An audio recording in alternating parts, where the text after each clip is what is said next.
Good afternoon, teachers, judges, and fellow students. My name is Abby, and today I'm going to be talking to you about First Nations tattoos.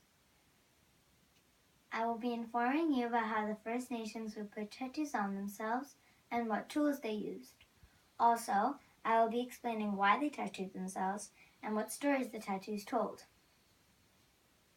So first I'm going to explain about how the tools that the First Nations would use to put the tattoos on the person's skin. They would usually use a sharpened bone, thorns, knives, or needles to cut the design into the person's skin. Then they would take charcoal or another black powder and rub it on the skin when the cut was fresh and bleeding, so that it would mix in with the blood and make it permanent. Now I bet you're wondering why they were willing to endure so much pain. Well, here's the answer to that.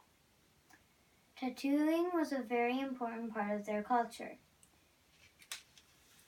For example, tattooing was used to honor warriors who had shown bravery in combat.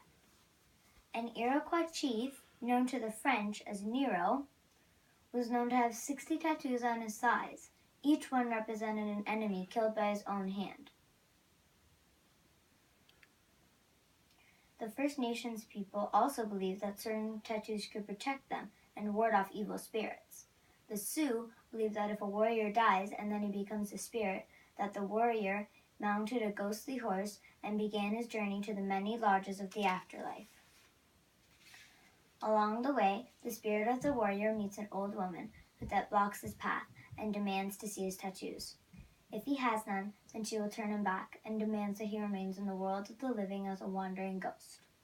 So these two examples demonstrate the importance of tattoos in the First Nations culture.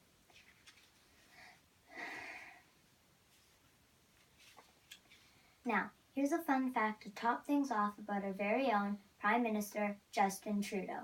He has a tattoo, but not just any tattoo, a First Nations tattoo. His tattoo is of a thunderbird, which represents power, provision, and unquestioned authority to the Haida tribe. Well, I have to go now, but I hope you have enjoyed learning about the First Nations tattoos just as much as I did, and that you have learned something new. I would like to thank all of you for listening and being respectful, and I hope that you enjoyed my speech. I think that I want a tattoo now.